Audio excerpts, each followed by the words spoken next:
naimbag nga malam Bombo Jenis kan kadagiti amin nga pindingeg iti Bombo Radyo Lawak.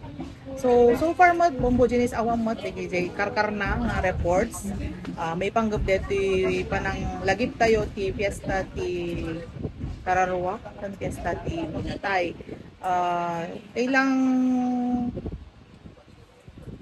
ununana at report ti BTA kita pagserkan si nag-share ti. Pero kansamot nga nagpaipan yan ti ospital. So pinurse aidan lang digiti nagresponde nga BFP. And then adamo digiti needing assistance kadigiti lugar nga ayan tayo itatta. So no mai-drop digiti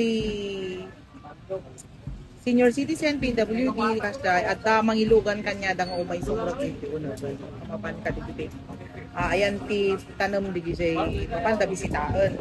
And then may parit based ti coordination ni with PNP at digiti lugar nga diretso lang may parit ti sumrot kada kasday. So far mo awam mo 13 report dano at daman ti sabaling nakasama ko.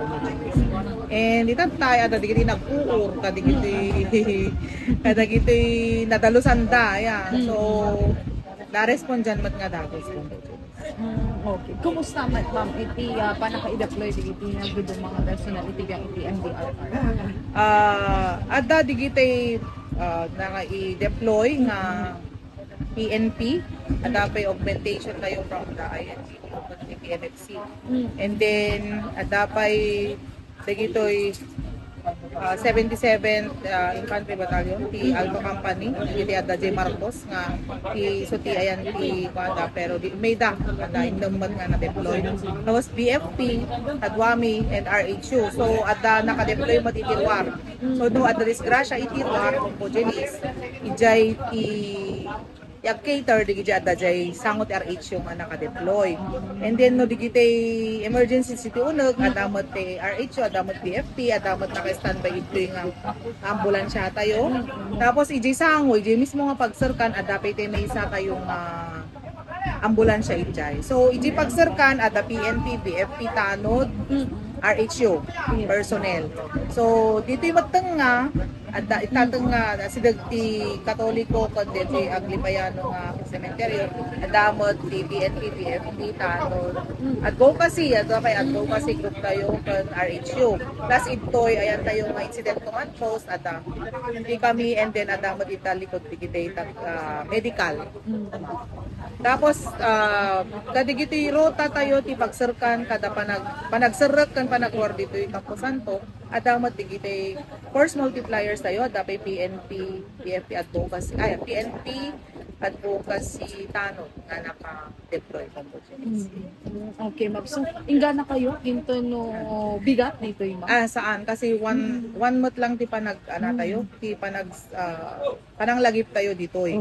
Although ada digiti umaypay ito, pero mostly itat na ngamin katiso ti Kaaldawan. So siguro PNP and BFP to lang ti agrobing. PNP adada and then agrobing ti BFP for fire and other emergencies mo. Reports nga dadigitay kas lang kung the weapon nga hindi sa ang kupay nga masumbatan dito Bombo Jenis baka mas nga masumbatan dagiti apong kapulisan tayo kasi isudan ti makita ijay sango ti talagang no ana digiti maisarot kitaan damot Bombo Jenis. Dati pamalagip mo ma'am kadagiti aming nga kakailyan tayo. Pamalagip lang apo kanayon tayo nga panunutan ti kinatalgad tayo, safety should be our priority. So kas pagarikan to umay tayo dito Campo Santo may tugot tayo kung makakadikit tayo payong tayo although nalulom pero baka madamdama produkto manon and then danom the importante anti danom in kaso lang mapasama kanya tayo. And of course, no digiti ubuping pangaasit ako mata maiwanan da kumahaandang ti agloiter ito'y sementeryo. Tapno no itikas dapat maiwasan pa digiti adda mapukaw, adda madangran wenno adda masugatan kadigiti nga ubuping. And of course, tay kanayon nga ibagbaga our roles and responsibilities. We have our roles and responsibilities in making sure nga natalgad kan natal nati pa ng lagip tayo iti fiesta ti sa santo kan dagiti minatay tayo imbaga malabday.